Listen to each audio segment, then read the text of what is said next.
प्रभु राम देव भगवान अल्लाह खुदा ईश आदि नाम एक ही शक्ति के हैं। वो कैसा है, कहां है, कैसे मिलता है, किसने देखा है? ये प्रश्नवाचक चिन्ह पूर्ण रूप से हटाने के लिए अवश्य सुनिए जगत गुरु तत्वदर्शी संत रामपाल जी महाराज के अमृत वचन, सर्व पवित्र धर्मों के पवित्र शास्त्रों के आधार पर। अब ब्रह्म साधना ये महापुरुष किया करते थे ऋषभ देव जी। उन्होंने अपने पोते मारीची को उपदेश दिया, उससे लाभ तो बहुत हुआ। ये जैसे अब बता रहे हैं ना, तीर व्रत श्राद्ध निकालना, पीपल की पूजा करना, भूत पिंड भरवाना, ये नहीं बताया करते हुए महापुरुष। वह केवल नाम आसरा दिया करते, ओम नाम का जाप देते थे, उससे लाभ बहुत होता था, बहुत होता था।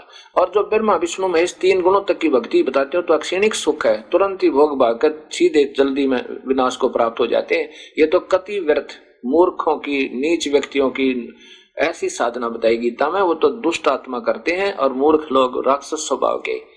लेकिन उस मेरी भक्ति भी नहीं करते अर्जुन। मेरी भक्ति कर लेना ब्रह्म की भी, वो भी इनसे 1000 गुना अच्छी है। तो वो 1000 गुना अच्छी भक्ति ब्रह्म साधना इन महापुरुषों ने की। मारीची ने अपने दादाजी अर्थात गुरुदेव को ऋषभ देव जी से उपदेश लिया और उसके बाद उनका बहुत लाभ हुआ। जैसे देव बना, फिर देव बना, फिर नीचे राजा बना, फिर देव बना, फिर राजा बना, फिर देव बना, फिर राजा बना। इतना लाभ बहुत गुना हो गया। इन 3 गुणों की भक्ति ब्रह्मा विष्णु महेश की भक्ति करने से तो ये 1000 गुना अच्छी है ब्रह्म साधना। ओम नाम के जाप से पूर्ण संतता लेकर इन अधूरे गुरु जो आजकल के संत बने फिर इन ना क्या का बेरा ना शास्त्र उठाकर देखा, कोई कुछ मंत्र दे, कोई श्राद्ध की विधि बतावे और ब्रह्मा विष्णु महेश को ये मृत्युंजय और अजर अमर बतावे, इनके तो कोई लाभ नहीं हो सकता जीव को बिल्कुल भी। इसे महापुरुष ऋषभ देव जी के उपदेशी हंसात्मा का फिर आगे क्या हुआ? ये नियम है प्रभु का, जैसे कर्म करेगा वो भोगेगा। कौन से प्रभु का? जब तक हम ब्रह्म साधना करते हैं और जब हम पूर्ण परमात्मा की पूर्ण संतता उपदेश लेकर करेंगे तो फिर हमारा मृत्यु और जन्म बिल्कुल समाप्त हो जाएगा। अब उस मारीची ने ऋषभ देव जी से उपदेश लिया तो उसके बाद उनकी काफी बार स्वर्ग गया, फिर काफी बार राजा बना, फिर स्वर्ग गए, फिर राजा बने, फिर स्वर्ग गए। उसके बाद फिर कितना आपने देखा, कितने करोड़ बार तो गधा बना, कितने करोड़ बार गधा कुत्ता बना, कितने करोड़ बार वैसा बना, कितने लाख करोड़ बार जो है गर्भपात के जन्म मरण, स्त्री के जीवन है, आंख के, कीकर के, बबूल के, बिल्ली के, हे परमात्मा। और फिर एक ब्राह्मण बना, जब वो पुण्य, जब पाप खत्म हो गया उनके कुछ पुण्य फिर रख लेता है ये काल भगवान ब्रह्म। उसके पुण्यों के आधार पर फिर उनको ब्राह्मण के घर जन्म दे दिया और फिर स्वर्ग गया, फिर राजा बन गया, फिर स्वर्ग गया, फिर राजा बन गया। वही रेट वाला कुआं फिर शुरू हो गया और फिर नरक में गए, महावीर जैन किया जीव जी का जीव, और फिर शेर बना, फिर नरक में गया, फिर शेर बना, फिर नरक में गया और फिर वो फिर शुरू हो गए और फिर महावीर जैन बने। क्यों? स्वर्ग से सीधी आत्मा आई थी। जो सीधी स्वर्ग से मनुष्य शरीर से आत्मा आती हैं उनमें पिछले पुण्य प्रभाव बने रहते हैं, उसके आधार पर फिर वो भटकती रहती हैं प्रभु की तलाश में।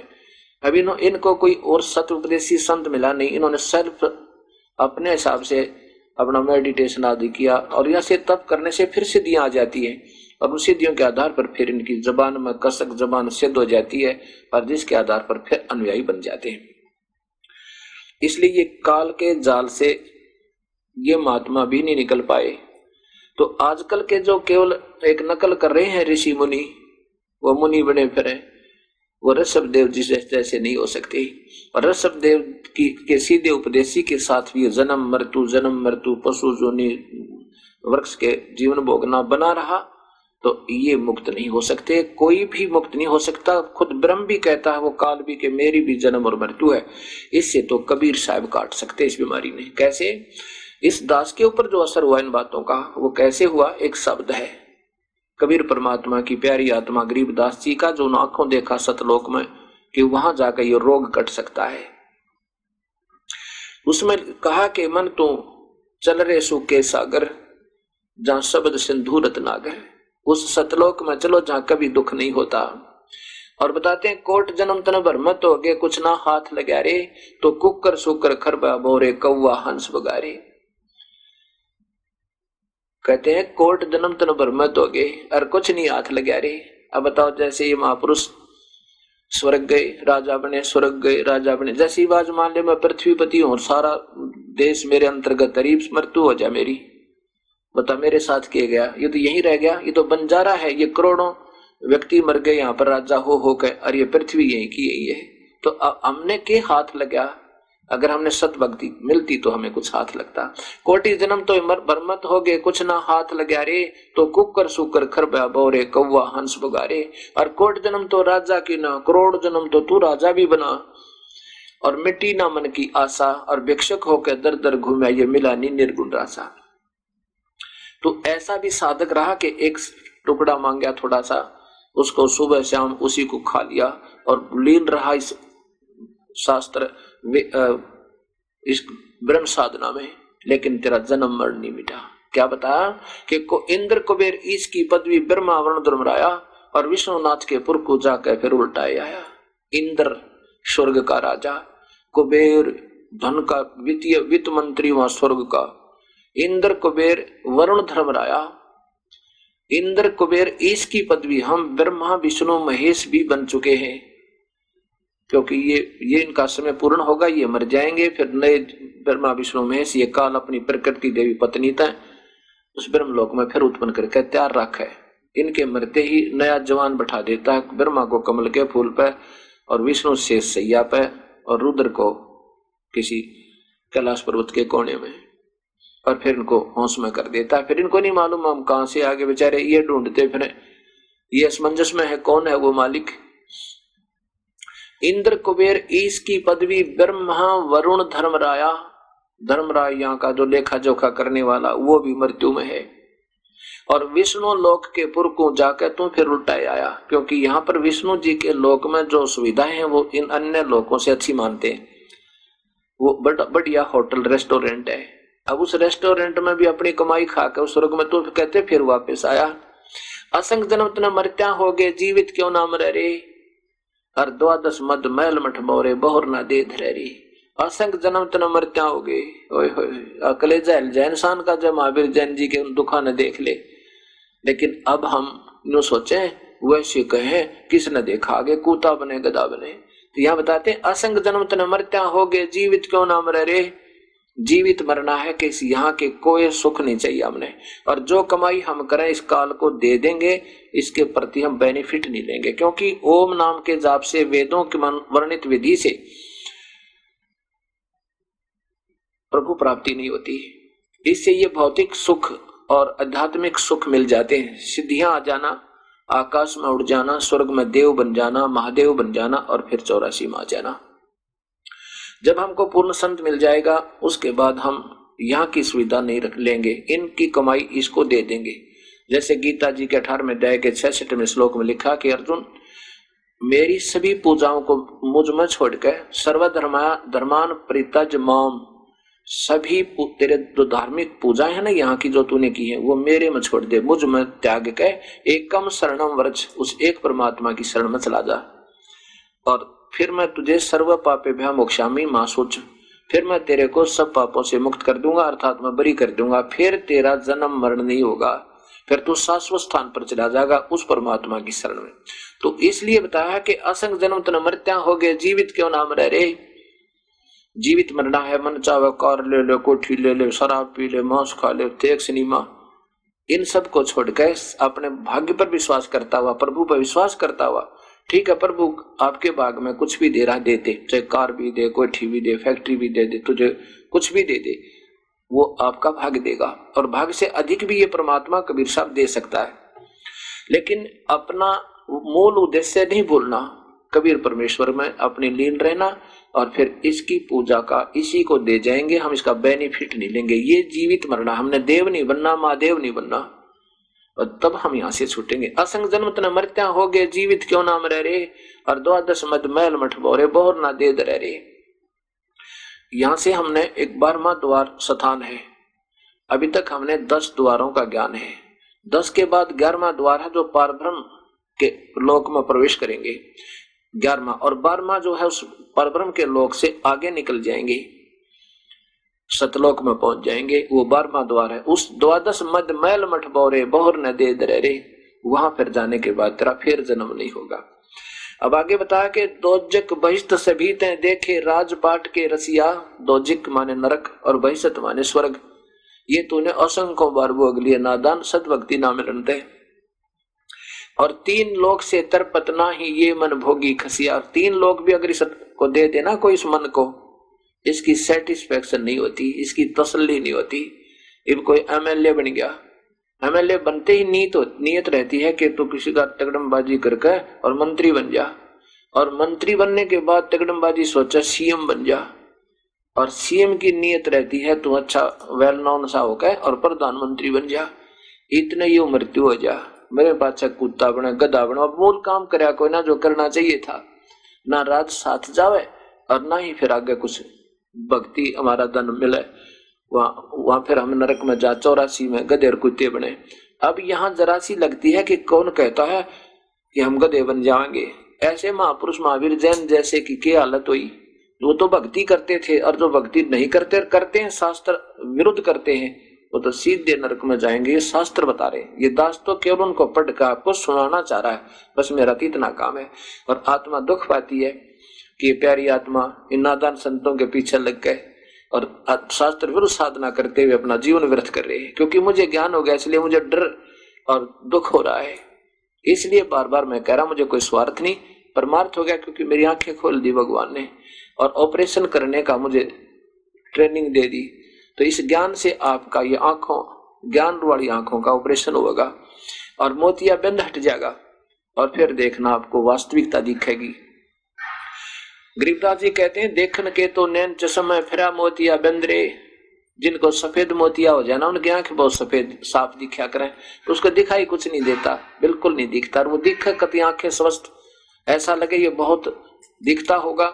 ऐसे ही ये शास्त्र विरुद्ध साधना बताने वाले, मीठी मीठी बात बताने वाले संत हमने दिखे थे निपुण, बहुत अच्छे विद्वान पुरुष, पर इनको नहीं कहेगा विवेरा, ये नहीं जानते कख भी शस्त्र विरुद्ध साधना दे रहे हैं, इसलिए ये अंधे हैं, मोतिया बंद है इनका, और आपका और साथ कर दिया।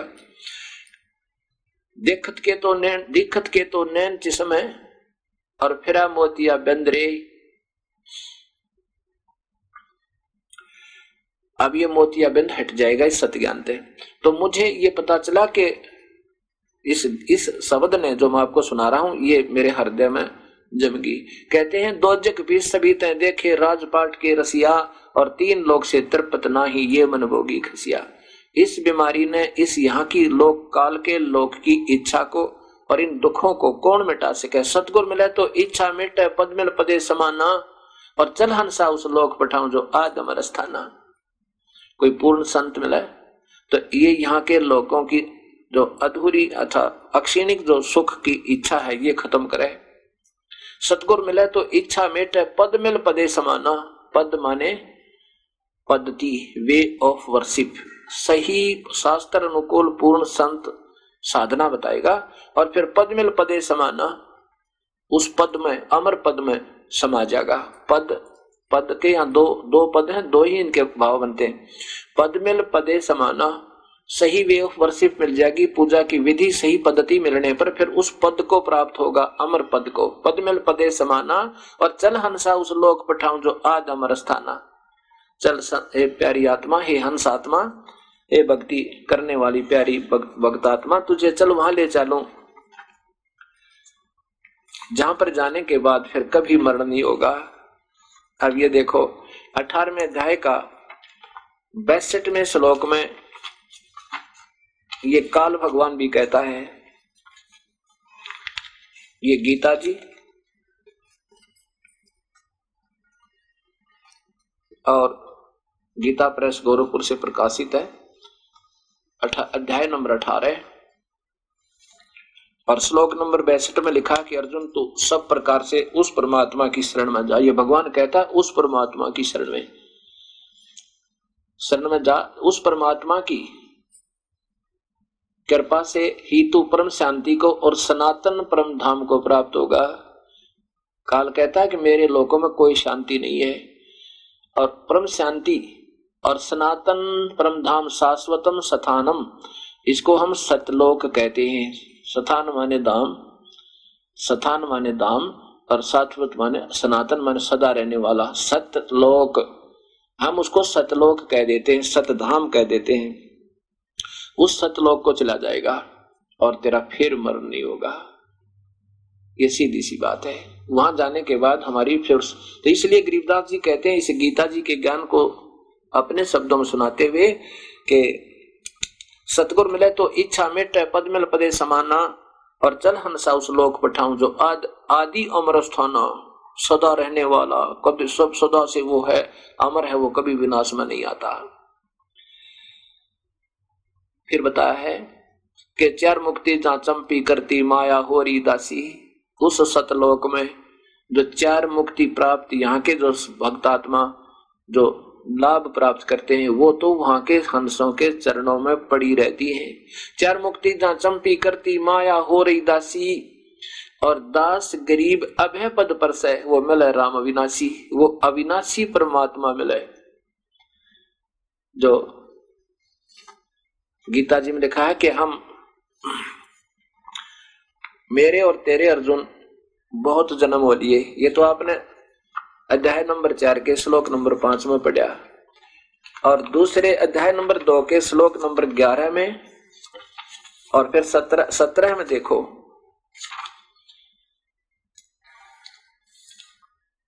अध्याय नंबर 2 के श्लोक नंबर 17 में इसमें बताया कि अर्जुन ऐसा नहीं है, 11 में बताया कि ऐसा नहीं है कि मैं और तू पहले ना थे, अर्थात तेरे और मेरे तो जन्म होते ही रहते हैं। ये वही गीता जी, और अध्याय नंबर 2 और श्लोक नंबर 2 के बाद फिर देखो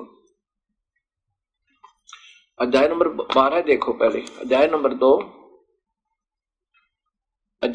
2 और इधर श्लोक नंबर 11 में 12 में, न तो ऐसा है कि मैं किसी काल में नहीं था और तू नहीं था, या ये राजा लोग नहीं थे, और न ऐसा है कि इससे आगे हम सब नहीं रहेंगे। अब इससे सिद्ध हुआ कि ये काल भी और ये सभी जन्म मृत्यु में है। अब 17 में देखो, नाश रहित, ये 17, हाँ, नाश रहित तो उसको जान जिससे ये संपूर्ण जगत दृश्य वर्ग व्याप्त है, इस अविनाशी का विनाश करने में कोई भी समर्थ नहीं है। और फिर देखो अध्याय नंबर 15 का श्लोक नंबर, ये अध्याय नंबर 15,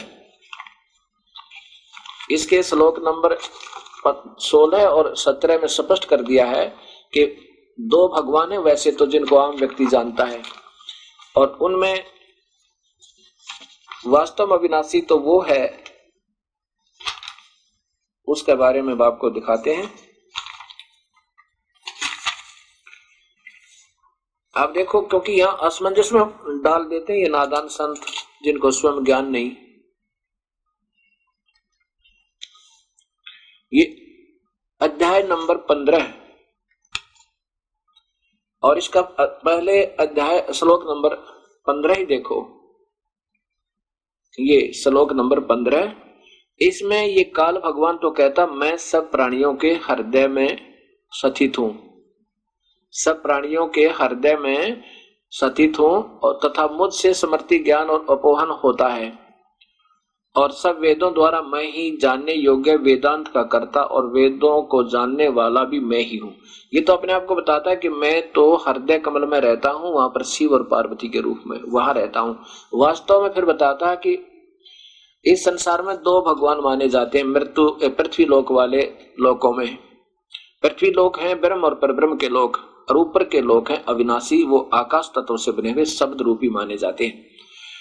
इस संसार में, इस लोके माने इस पृथ्वी वाले लोक में नाशवान और विनाशी छर्च अक्षर दबे पुरुषो, ये पुरुषो है ना, ये संस्कृत में इसके साथ लगेगा अक्षर पुरुष और अक्षर पुरुष और अक्षर पुरुष, 2 प्रकार के पुरुष माने भगवान है। और इसी प्रकार 2 सतिथि जीव की है। ये सब प्राणियों के शरीर तो नाशवान स्थूल शरीर तो, और जीवात्मा भी अविनाशी कहा गया है। और अब देखो वास्तव में अविनाशी तो उसको जान, ये 17वां श्लोक है। उत्तम पुरुषत्व अन्य, उत्तम पुरुष है तू अन्य परमात्मा इति उदाहरता है।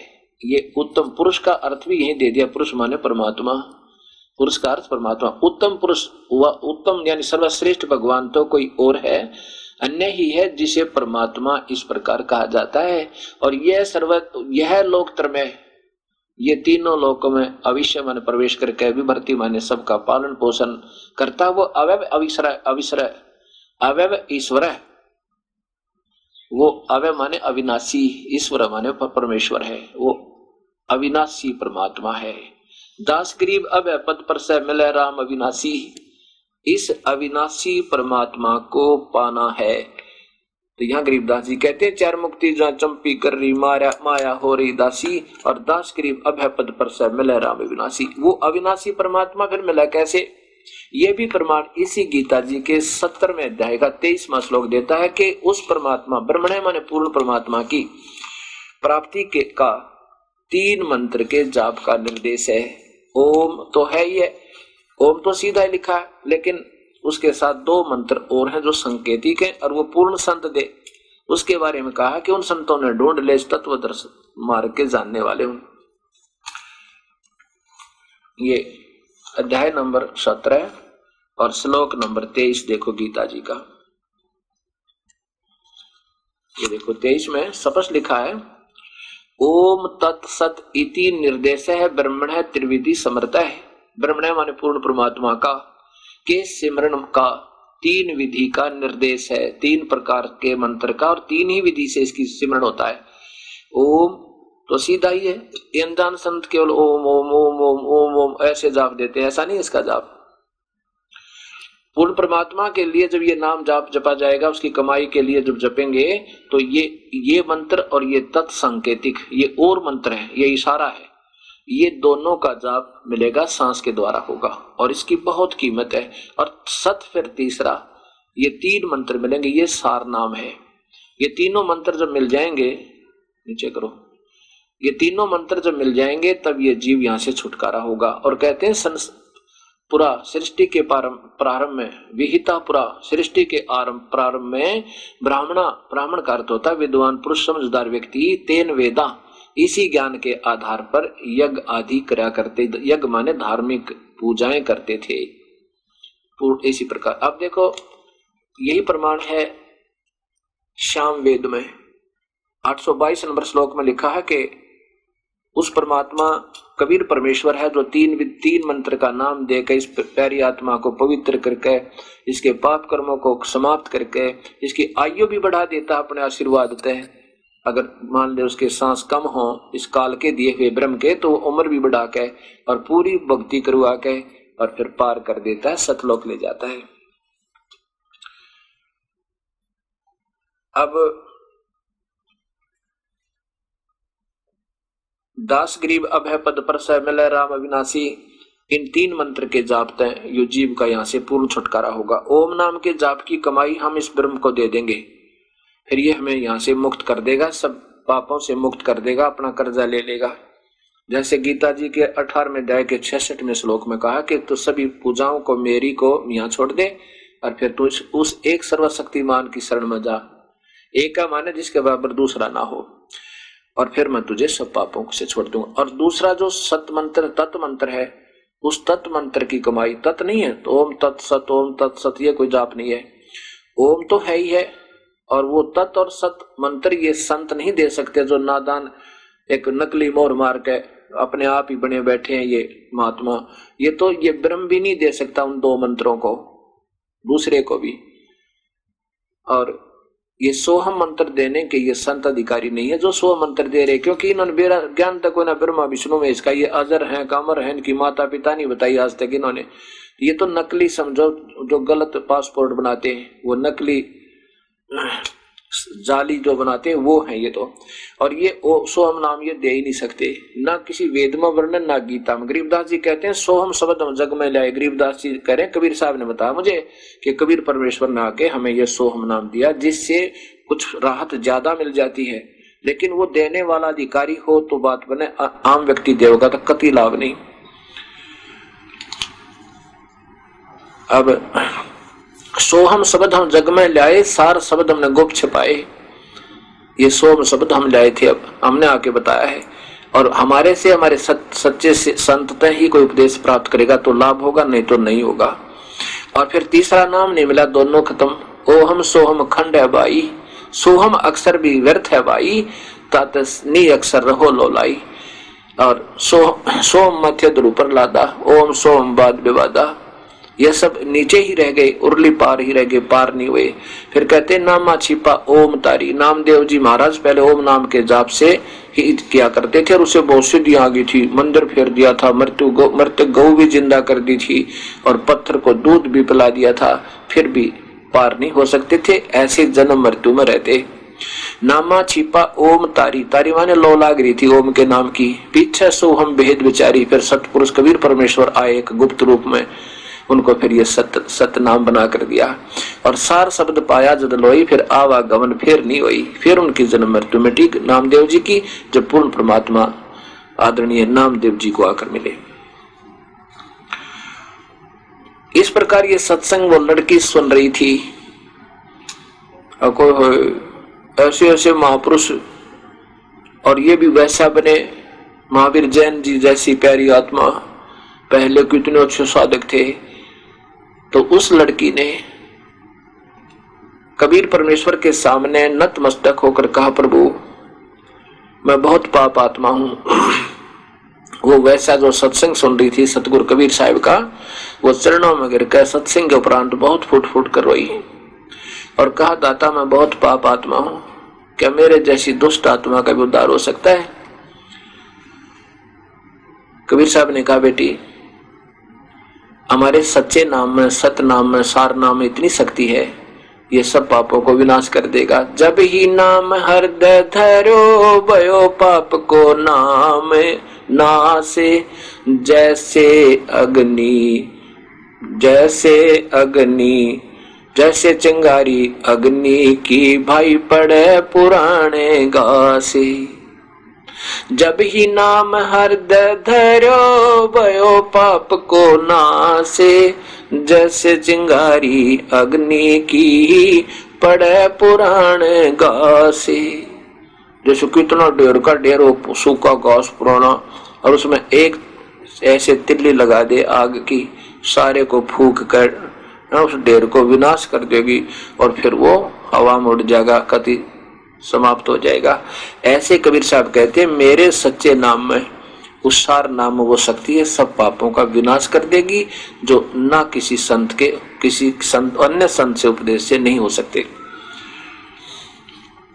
जैसे फणपति मंत्र सुन रखे फन सकोरे, ऐसे मेरे सच्चे नाम से काल लेवे मुंह मोड़े। ये काल जो कह मैं शुभ न खाऊंगा, और ये ब्रह्मा विष्णु महेश को भी नहीं बख्शता।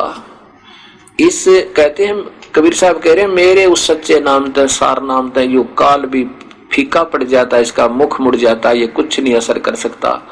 जैसे फणपति, फणपति कहते हैं सर्प, फन वाला, और ऐसे फन उठाए खड़ा हो और डसने को तैयार हो रहा हो, और जैसे गारुड़ मंत्र बोल देता है, वो अपने फन को सकोड़ लेता है और भागने की चेष्टा करता है।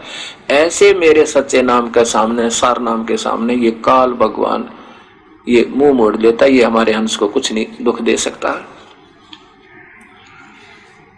उस लड़की ने उपदेश ले लिया और फिर वो बहुत लगन के साथ, कबीर साहब ने कहा, बेटी ये बुरा काम त्याग दे, आज तय 2 रोटी भगवान तुझे जरूर देगा। कहने लगी, महाराज जी आज के बाद ये दुष्कर्म नहीं करूंगी और आपके चरणों में आपकी बेटी बनकर रहूंगी। ठीक से बेटी, भजन करती रहे और यह बुराई छोड़ दे। इससे अच्छा अपने कोई सब्जी बेच कर काम चला ले, एक तेरा जीवन है, 2 रोटी करके आराम से खा सकती है। ठीक है दाता, जैसे आप कहोगे ऐसे कर लूंगी। उसके बाद वो लड़की सत्संग सुनने के लिए हर सत्संग में पहुंचने लगी। अब ये सत्संगी जो होते हैं, ये स्वयं अधूरे होते हैं, इनमें स्वयं कमियां गणी होती है, वो दूसरे में देखा करते हैं। जो जैसे चोर होगा ना, चोर ने सारे चोर दिखाई देंगे, और जो नेक आत्मा है उसने चाहे चोर भी उसकी जेब भी काटता हो तो भी न सोचेगा, वैसे हाथ लग रहा होगा, क्योंकि वो स्वयं चोर नहीं है। ऐसे ही जिसमें आप कमियां होती हैं, वो दूसरे में उतने ही देखा करता है। जब वो लड़की आने लगी सत्संग में, तो सब सत्संगियों के मन में फुसर फुसर होगी। कहने लगे भाई ये तो बात बिगड़ गई, ये तो बदनाम लड़की है, बदनाम औरत से गुरुजियां की बेइज्जती, मतलब बात बना अलग ढंग से, गुरुजियां की तो बेइज्जती हो जाएगी, फलाना हो जाएगा, भाई इसको धमका दो मत आवे। वह धमका दी, उसको डरा दिया कि तू मत आकर यहाँ पर बदनामी करने लग रही है, हमारी सारी संगत में बिगाड़ेगी। अब वो लड़की जाकर गुरुदेव के सामने, कबीर साहब के सामने रोने लगी, कहने लगी दाता मेरा ठिकाना बताओ, पहले तो मैं पाप आत्मा थी ही, इसमें कोई शक नहीं मालिक, मुझे रास्ता नहीं मिला था, अब रास्ता मिला तो दाता मैं यहाँ आने पर न आने के लिए मजबूर की जाती हूँ। साहब ने कहा बेटा कौन क्या कहता तुझे बताओ। लड़की ने कहा महाराज जी ये आपके अपने सत्संगी भाई के हैं तो बदनाम औरत से या मत आया करे। कबीर साहब बोले बेटा तू खूब आकर डिट गए, और फिर भी तुझे कुछ कहेंगे नहीं, ज्यादा दिक्कत करेंगे तो मैं आ करूंगा तेरे पास, तेरे वहां पर बेटी चिंता ना कर, तो अपना कर्म बना ले। और ये कुदरती बात होती है, जो अपने पाप कर्मों को पिछले जन्मों को सही समझ लेता है कि अब बहुत बुरा हालत हो जाएगी, तो वो बेचारा फिर और ज्यादा लगता है मालिक के चरणों में। अब वो लड़की आती रही, एक दो बार फिर उन अधूरे सत्संगियों ने उनको टोक दिया लड़की को। वो कहने लगी महाराज जी मुझे बहुत दुखी करने लगे। तो कबीर साहब ने सत्संग में बताया कि कुष्टी हो वह संत बंदगी कीजिए, हो वैसा के विश्वास चरण चित दीजिए। भक्तात्मा जो सत भक्ति कर रहा हो, चाहे उसका कोड भी लगाओ, उसको उससे नफरत मत करना। सत्संग में आवत प्यार देना, उसकी सेवा करना, उस हर सुविधा देनी चाहिए, उसे नफरत नहीं करे, क्योंकि वो पिछला कर्म भोग रहा, पर भक्ति आगे की तो अच्छी कर रहा है। जैसे कहा था ना कि राम रटत को डीबला चो पड़ा जो चाम, और वो सुंदर दे किस काम की जा मुख ना ही नाम। वो कर्म वश मान ले कोई कोड लगा हुआ बेचारे को, और उसको सत भक्ति सच्चा नाम मिल गया, उसके प्रभाव से कुछ दिनों में स्वस्थ हो जाएगा और उसका भविष्य बने। और जो सुंदर शरीरों वाले जो स्वस्थ है भक्ति नहीं करते हैं, वो सीधे गधे बने, उनकी भविष्य की कमाई नहीं हो रही। इसलिए कहा कि उसका भी आदर करे। और हो वैसा का विश्वास चरण चित दीजिए, अगर वैसा भी भक्ति करने लग जा उसके भी सम्मान करना, अपमान मत करना, क्यों फिर वो भक्त हो जाती है और बुराई छोड़ देती है। ऐसे जब ज्ञान हो जाएगा, कुष्टी हो वह संत बंदगी कीजिए, वैसा का विश्वास चरण चित दीजिए। यदि वैसा का भी विश्वास, उसके भी चरणों में आदर देना, उसको धमकाना नहीं, दुदकारना नहीं, अनादर नहीं करना, पर वो आपसे नाराज हो जाएगा। ऐसे संकेत करते रहे, पर हम बुद्धिहीन गने हैं, हम अपनी बुराइयों को छुपाते हैं, दूसरों की देखते रहते हैं। जब देखा कबीर साहब ने ये नहीं मान रहे, नादान, इनमें भक्ति प्रवेश नहीं हो पा रही है, तब क्या किया, कहने लगे बेटी मैं आया करूंगा तेरे पास, अरे चिंता ना। कबीर साहब उस लड़की के पास जाने लगे और वहां जाके खूब सत्संग सुनावे, और वह बेचारी अपने महाराज जी के पास तरनाम बैठ के और अपना खूब सेवा करे, चरण चप्पी करे। तो इस प्रकार फिर वो सेवक देखो सारे सत्संग में सुर होगी, सब 64 लाख से सो गए थे कबीर साहब के उस समय। उनकी प्रभु वाली लीला देख के, कोई मुर्दे जीवित किए, किसी का रोग दूर किया, कोई कटे हुए सर्जी जोड़ दिए मालिक ने, और सारा कुछ किया। फिर भी हम बुद्धिहीन इतने हैं, प्रभु को प्रभु नहीं समझे, और उन्हीं में खोट निकालने लगे। महाराज जी तो बिगड़ गए भाई, वो महाराज जी ना रह रहे भाई, तो गुरु जी में कुछ कमियां आ गई है। सभी कहने लगे भाई देखियो कि सारा समाज बौला थोड़ा हुआ करे। ऐसे करते करते जब कबीर साहब ने देखा कि ये तो भी सारे निकम्मे इकट्ठे हो गए, इतने दिन के सत्संग में भी तक ने ये भी नहीं सोचा भगवान में दोष नहीं होते, ये मेरे मौगन ढूंढ रहे हैं, स्वयं नीच आत्मा। ऐसा सोचकर उन्हें सोचा कि देखता हूं इनमें कितने भक्त और कितने उसू का टोल इकट्ठा हो गया। देखो पहले तो संत, एक जमींदार समझो माली, पौधे लगाता है, बीज खेती बहुत बीजता है, और जब जमींदार देखता है ना खेती खराब होगी है, वैसे ओल पचोल होगी, इसमें फल नहीं आ रहा, तो उसको स्वयं ही काट डालता है, ऊपर से काट देता है, फिर वो नीचे से फिर बाद में अच्छी फूटती है। तो ऐसे हमने देखा कई बार हमारे यहाँ, जब माता पिता बीजते थे फसल, उसको वो ज्यादा बढ़ जाती थी तो कहते थे इसको फल नहीं लगेगा, ज्यादा बढ़ गई, उसको फिर काट देते थे ऊपर ऊपर से थोड़ी थोड़ी, फिर वो अच्छे ढंग से और कई फुट चौगरदे से फुट के चारों तरफ से और अच्छा फल लगता था। ये भी सोचा मालिक ने कि ये तो इनको सुख हो गए ज्यादा, क्योंकि कबीर परमात्मा के सच्चे नाम की भक्ति से सारे दुख निवारण हो जाते हैं और फिर उसमें सुख आ जाता है। और सुख में यो जीव भगवान ने बोला है। कबीर साहब कहते हैं सुख के माथे पत्थर पड़ो, इसे सुख के माथे पत्थर पड़ो, जो नाम हृदय से जावे, बलिहारी उसी दुख के जो पल पल नाम रटावे। कबीर साहब क्या करते कि ऐसा तो सुख भी अपनी लीला आप ही कर रहे थे कि वो स्वयं प्रभु थे और हमें समझाने के लिए कहते थे हे परमात्मा इतना सुख भी मत देना जिससे हम तुम्हें तुझे भूल जाए। वो सुख का तो आग लगे, उसका तो पत्थर पड़ो, जिस ताप का नाम छूट जावे, ऐसा सुख ना देना मेरे मालिक। और वो दुख अच्छा जिससे आपकी यादगिरी आवे, वो बलिहारी उस दुख के जो पल पल नाम रटवावे। तो उनको सुख गने हो गए और वो भूल गए नादान। कबीर साहब ने सोचा ला देख लेता हूं ये कितने कनक ठीक है और कितनी थोथी होगी है, इनमें कितनों में सुरसी ने खा लिया है, थोथी होगी अंदर तक। कबीर साहब ने देखा कि रोज चर्चा चलती है महाराज जी तो ऐसे लड़की के पास जाते हैं, वैसा के पास जाते हैं, वो उसके पास आती है। क्यों? सत्संग वाले व्यक्ति भक्तों में ऐसा गुण है तो आम समाज तो पहले सोचेगा। कबीर साहब ने सोचा ला एक दिन या सुर सुसरी कर दूं, पक्का ही कर दूं, पता लग जाए कितने किस्म बुद्धि है। रविदास जी कबीर साहब के शिष्य हो गए थे बाद में, और कबीर साहब और रविदास जी ज्यादातर एकत्र ही रहते थे, क्योंकि रविदास जी समझ गए थे अपने भगवान को कि मालिक आए हुए।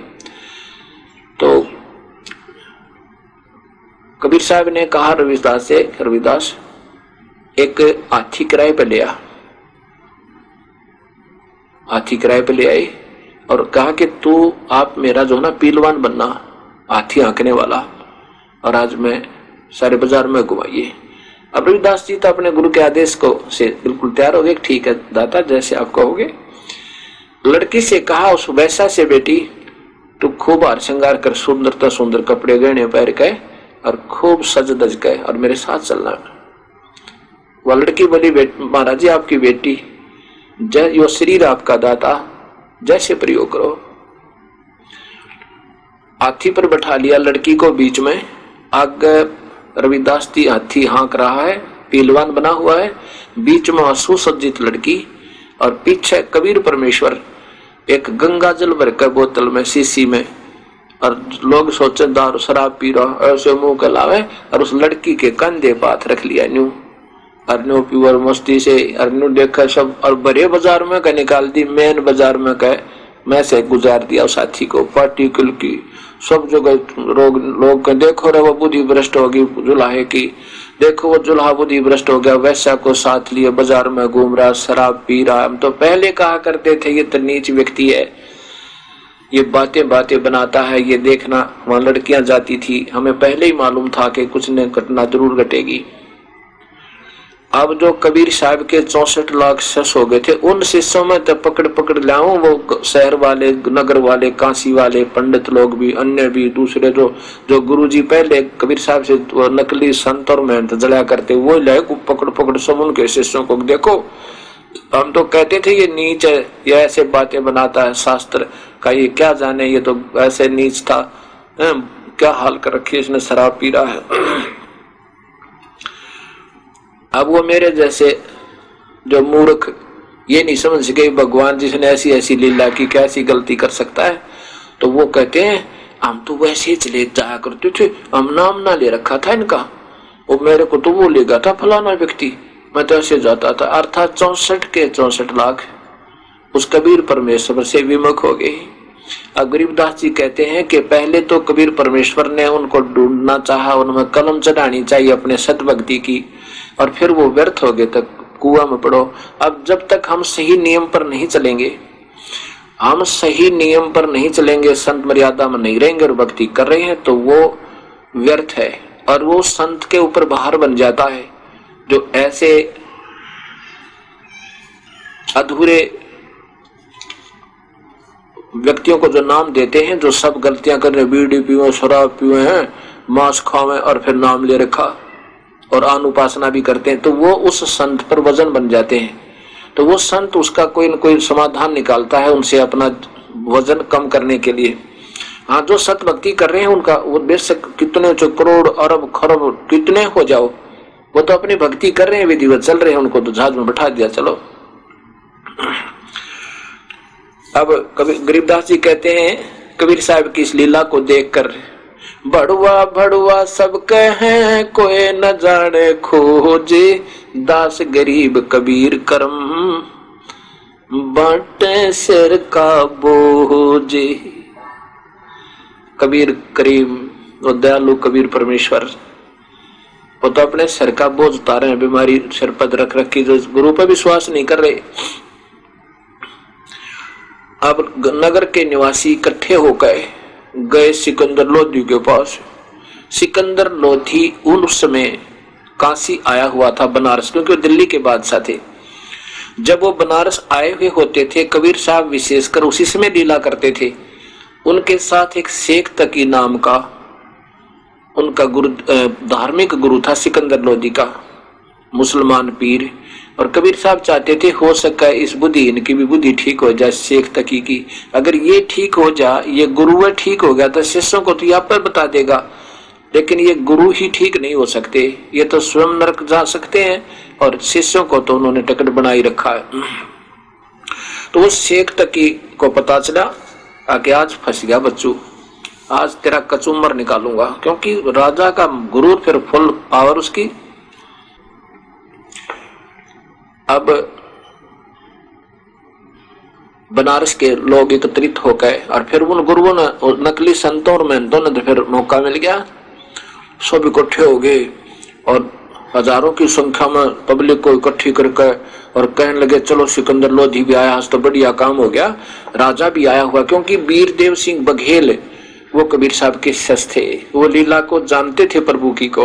उस समय जब वो लोग उल्टी सुल्टी शिकायत करते थे, सिकंदर वो वीर सिंह उनको धमका देता था, भाग जाओ मूर्खो, तुम क्या जानो प्रभु की लीला को, ये तो मालिक आए हैं। इसलिए उन्होंने मौका समझा, आकाश सिकंदर लोधी आया हुआ है और ये काशी नरेश नहीं बोल सकता, ये मौका उठाकर और सब गुरु लोग और वो सब इकट्ठे हो गए, हिंदू मुसलमान और साथ में पहुंचे। अब शेख तकी ने पूछा क्या बात है? कहने लगे महाराज जी हमारा तो जीवन हराम कर दिया है, हमारी बहन बेटियों का बाहर निकलना मुश्किल हो गया, अब तो सरेआम वैश्यावृत्ति होने लगी। वो कबीर जुलाहा नीच एक लड़की को हाथी पर बैठाकर शराब पीता हुआ सारे बाजार में घूम रहा था, सरेआम बदनामी बदमाशी होने लगी, ये काहे का राज और पाट रहा। अब शेख तकी ने कहा कि तुम राजा से कहो। अब शेख तकी ने अंदर जाके कहा महाराज सिकंदर लोधी से कि भगवान ए राजन आपसे कुछ व्यक्ति मिलना चाहते हैं। सिकंदर लोधी बाहर आया, देखा तो जनसंख्या बहुत गनी, 5-7 व्यक्तियों को अंदर बुलाया और पूछा भी सच सच बताओ क्या कहानी है। सब बताया उन्होंने, जी कैसे ऐसे कबीर नाम का जुलाहा है, वो ऐसे सरेआम वैश्यावृत्ति करता हुआ और बाजार में घूम रहा है, हाथी को पर वैसा बैठा रखी जो प्रसिद्ध वैसा यहाँ की, साथ में शराब पी रहा है और बंदी छोड़ पीवा गंगा जल, और अपनी बेटी की तरह उस लड़की के कंधे पर हाथ रखा हुआ था। अब सिकंदर लोधी भी इस बात को तो जानता था कि प्रभु हैं, लेकिन पब्लिक के सामने राजा फिर विवश हो जाता है। और उधर से शेख तकी वो नमक पर गाव छिड़कने वाला, वो साथ वो तो और तेज हो गया, कहने लगे राजा इसको सख्त सजा मिला, ये हो इसको पकड़ो और इसको गंगा में डबोएंगे। और अपने हाथ राजा जो है इसके हथकड़ी लगावे। कबीर साहब को पकड़ लाए जी सिपाही जाके, और सिकंदर लोधी ने अपने हाथों में हथकड़ी ऐसे लॉक हुआ करते सी, मोटी मोटी बेल, और फिर गल में तोक और पैरों में बेड़ी, अपने हाथों सिकंदर लोधी से लगवाई पब्लिक ने। और शेख तकी जो सिकंदर लोधी का गुरु था, धार्मिक गुरु मुसलमान, पीर, उसने कहा इसको गंगा में डुबो दो। सारे इकट्ठे होकर सब पीछे पीछे चल पड़े और कबीर साहब को एक नौका में बैठा के और गंगा के बीच में ले गए और उठा करके उसको ऐसे गंगा में पटक दिया। मझधार में जाकर, बहुत तेज चल रही गंगा। ज्यों ही कबीर साहब पानी के ऊपर डाला, अपने आप हथकड़ी टूट गई, अपने आप निकल कर बाहर पड़ गई, जैसे नोक अपने आप निकल गई और अपने आप ही हाथ पांव की बेड़ी टूट गई, गल की तोक टूट कर दूर होगी टुकड़े टुकड़े करके। और कबीर परमेश्वर उस गंगा के पानी पर, जल के ऊपर जो नीचे से तरंगे जा रही थी, लहर उछड़ती हुई जा रही थी, उनके ऊपर विराजमान हो गया, बिल्कुल स्थिर पानी के ऊपर। और नीचे से ऐसे लहरें कूदती हुई, किलोल करती हुई जा रही है और मालिक ज्यों का त्यों ऊपर बैठे हैं। और बाहर दर्शक हजारों की संख्या में। अब शेख तकी ने सोचा ये तो ना डूबी। शेख तकी बोला कि इसको पत्थर मारो। पत्थर मारे खूब बुरी तरह पत्थर मारे नो ऐसे एक भी उनके पास नहीं जाए, वहीं गिर जावे, साहिब की तरफ एक नहीं जावे। फिर उन्होंने सोचा कि इसका पत्थर बांधो। पत्थर बांध के फिर दोबारा नौका में उनको लाए, पकड़ के फिर ऊपर नौका में डाला कबीर साहब को और फिर पत्थर बांधे भारा और फिर पटको इसको उठाकर फिर पटक दिया। वो पत्थर के रस्से टूट गए और फिर ऊपर बैठे मालिक। अब शेख तकी ने सोचा भाई ये तो बड़ा सिर दर्द हुआ, अब कैसे मरायू, कैसे ले इसके प्राणों को सैनिकों से, क्योंकि कमांड शेख तकी के हाथ में जो सिकंदर लोधी का गुरु। शेख तकी ने कहा कि गोली मारो, गोली इसके। अब शेख तकी का आदेश और गोलियां शुरू होगी। एक भी गोली, एक भी बुलेट उस कबीर परमेश्वर की तरफ नहीं जाए, या तो वहीं बंदूक से निकलते निकलते पानी होले फ्यूज, या ऊपर नमुख हो जाए या इधर जावे। अब शेख तकी ने ला कर रखी, सैनिकों पर डांट मारता है, तुम काहे के सैनिक हो, तुम क्या कर सकते हो, एक व्यक्ति नहीं मर रहा है। अब वो बेचारे डरते मंड रहे कर जाते, राजा ने बताओ था तुम्हारी नौकरी जावे। एक भी परमेश्वर की तरफ नहीं गई। फिर उसने सोचा, नो बोला ये जादू तंत्र जानता है। शेख तकी बोला और जाओ तोब लाओ, और तोब ले आए। ए मालिक, 4 पैर तक, 4 पैर 12 घंटे होते हैं, 4 पैर तक गोड़ तोब के गोड़े, और वह गोली चलती रही कबीर परमेश्वर पे, एक भी छींट नहीं लगी उसको। वो या तो वहीं गिर जा तोब के गोड़े फ्यूज होकर पानी में बिल्कुल 10 फुट पे, या इतनी तेजी से जहां दूर जाकर किसी तालाब में गिरे, या प्रभु कृपा, और या गंगा के जल में, जल के बीच गबाक। ऐसा लिखा गरीबदास जी ने अपने प्रभु की लीला का विशेष चित्रण किया है। अब 4 पैर 12 घंटे तक जब वो थक लिए, तब कबीर साहब ने सोचा ये नादान, ये मूर्ख, ये शेख तकी के चक्कर में ये बूढ़ी आत्मा यहाँ दुख पाती रहेंगी और ये वापस नहीं जाएंगी। कबीर साहब ऐसे डुबकी लगा गए, सबने देखा डूब गया नीचे पानी में, और अब तो इसके ऊपर का रेत फिर जाएगा, खत्म हो गया। अब सब अपने हाथ पर मुंह धोकर चल पड़े, सबका मर गया, कट गया टंटा। कुछ व्यक्ति वहां पहुंचे रविदास जी के घर पे झोपड़ी में, ये बताने के लिए तू कहा करता वो अल्लाह है, वो खुदा आया है, स्वयं परमेश्वर है। अब पूछेंगे उससे कहाँ गया वो तेरा परमेश्वर? अब डूब गया ना पानी में, गंगा जल में डूब गया। जब गए ना रविदास जी की झोपड़ी में, अंदर देखा कबीर साहब बैठ के अपनी महिमा आप ही शब्द अर्थात एक गाना गुनगुना रहे हैं प्रभु स्तुति का, अपनी स्तुति आप आरती आप गावे, आप आरती आप साजे, आप किंगर आप बाजे, आप ताल ध्यान दनकारा, आप नचे आप देखन आ रहा। ये कबीर परमेश्वर आप ही सारी लीलाएं करता है। अब उन्होंने देखा ना कबीर साहब तो यो बैठे, सैकड़ों ने जा जाकर देखा उनकी झोपड़ी में, यो बैठे भाई बताए। फिर आकर बताया सिकंदर शेख तकी कि कबीर साहब तो वो बैठे रविदास जी के घर पे है। अरे वो वहां बैठे है, अरे भाई कमाल हो गया। फिर शेख तकी बोला लाओ पकड़ के, और उसको फिर पकड़ ले गए। सिकंदर लोधी से कहा कि इसको यहाँ खूनी हाथी के नीचे खत्म करवाओ सबके सामने।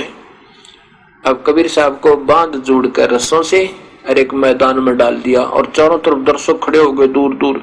राजा एक ऊंचे मचान पर बैठ जाता है जहां सजा दिया करते थे। एक ऐसा व्यवस्था बना दी जाती थी, बनाई हुई थी पहले से ही।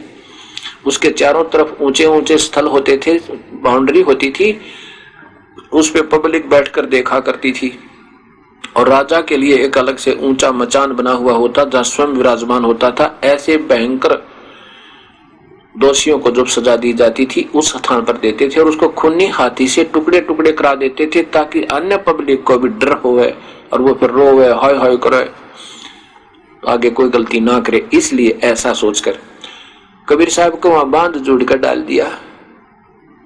और शेख तकी ने उस पीलवान से कहा जो खूनी हाथी होता था वो शराब पिला देते थे उसको और फिर वो आदमी को फाड़ फाड़ कर खा जाता था, उसका खून पिया कर चूसा करता था।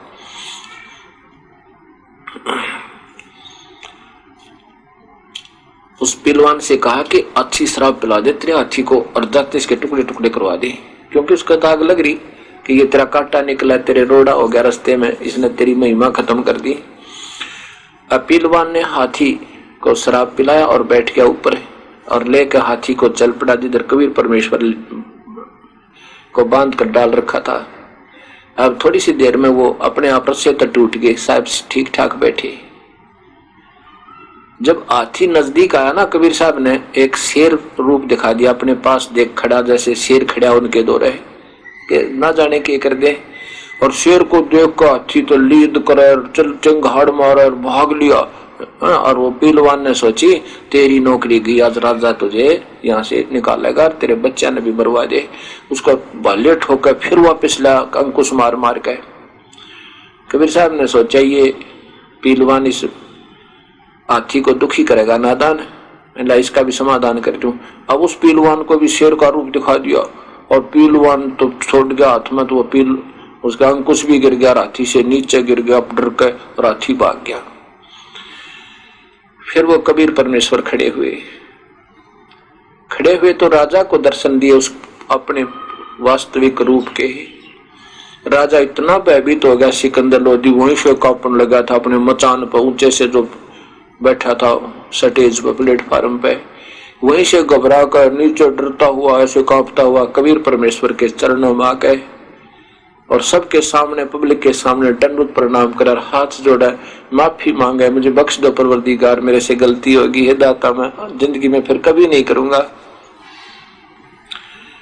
कबीर साहब ने अपना रूप शांत किया, बुरा नहीं था, इतना ऊंचा शरीर दिखो सतलोक में उड़ा हुआ और तेजों में, लेकिन हमारे भगवान को देख करके हमारे पाप कर्मों का जो संग्रह होता है वो भागने लगता है, हमें डर लगता है। अब वो सतगुरु के चरणों में गिर गए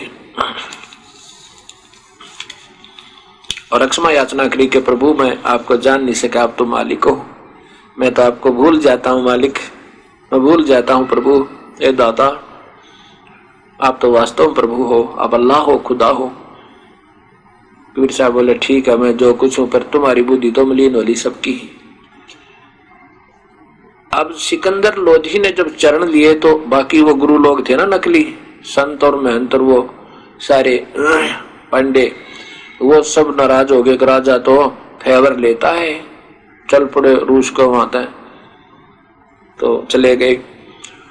अब कुछ दिनों के बाद क्या होता है, हाँ, एक अर्जुन सरजुन नाम के दो शिष्य कबीर साहब के थे। वो काफी दिनों के बाद 2-3 वर्ष के बाद वापस आए थे, कहीं बाहर गए हुए थे, वर्ष भर के बाद आए होंगे, 1 वर्ष के बाद वो बाहर से आए। हमने इन बातों में नहीं उलझना चाहिए कि 3 वर्ष के बाद आए या 4 वर्ष के बाद आए या 1 वर्ष के बाद आए। हमने ये इस कहानी कथाओं को थोड़ा सा समझना चाहिए, इसका उद्देश्य क्या है बताने का, इन लीलाओं के करने का क्या कारण था। जब वो वापस आए अर्जुन सरजुन कुछ दिनों के बाद, तो सभी व्यक्तियों ने जो गुरु विमुख हो गए थे वो कहते हैं भाई अर्जुन सरजुन गुरु जी ने तो कमाल कर दिया, भाई गलती कर दी, चाड़ा कर दिया, हम तो कितना जोगे नहीं छोड़े उन्होंने, वो तो एक वैश्या के लड़की के साथ ऐसे ऐसे किया उसने, हमने मना भी कराया पर हमारी नहीं मानी भाई। और गुरुजी तय, अब वो गुरुजी नहीं रहे। अब अर्जुन सर्जुन कहने लगे, रे मूर्खो, तुम्हारी जुबान कैसे हिल रही है प्रभु के प्रति, तुम क्या बोल रहे हो? तुमने तुम्हारे अंदर तो काल प्रवेश कर गया है, क्या कह रहे हो तुम नादानो? वो परमात्मा आए हैं, अल्लाह है स्वयं। ये नहीं हो सकता। एक ने कहा, दो ने कहा, तीन ने कहा, 10 ने कहा, 100 ने कहा कि नहीं यकीन होता है तो आज भी देख ले, लड़की के घर बैठे पाएंगे वह उस वैश्या के घर पे। अब अर्जुन सर्जुन भी वश हुए कि भी देख लेते हैं चल के, क्या कारण है। अब जब देखा ना, अर्जुन सर्जुन पहुंचे उस वैश्या के घर के सामने, कबीर परमेश्वर बाहर आंगन में चारपाई पर बैठे, वो लड़की पैर दबावे।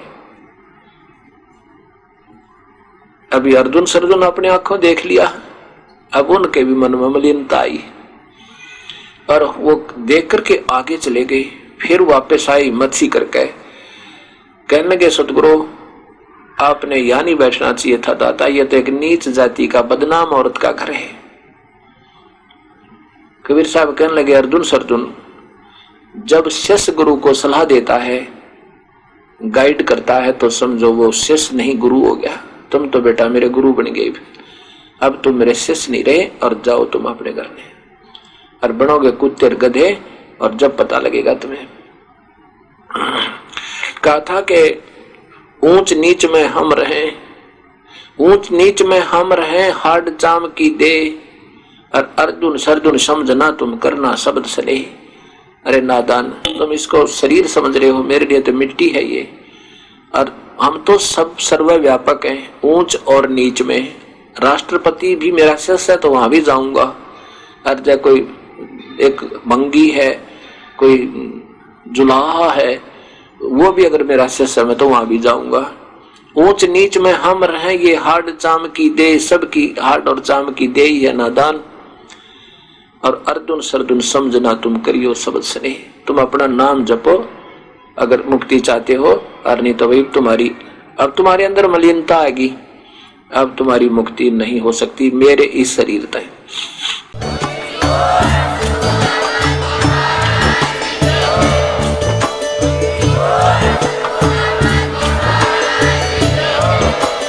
आप सुन रहे थे जगत गुरु तत्वदर्शी संत रामपाल जी महाराज जी के मंगल प्रवचन। अधिक जानकारी के लिए विजिट कीजिए हमारी वेबसाइट www.jagatgururampalji.org। संत रामपाल जी महाराज जी के शुभ आशीर्वाद से पूरे विश्व भर में 500 से भी ज्यादा नाम दीक्षा केंद्र हैं, जिन पर संत रामपाल जी महाराज जी द्वारा ऑनलाइन निशुल्क नाम दीक्षा दी जा रही है। अपने नजदीकी नाम दीक्षा केंद्र का पता करने के लिए संपर्क करें 8222880541।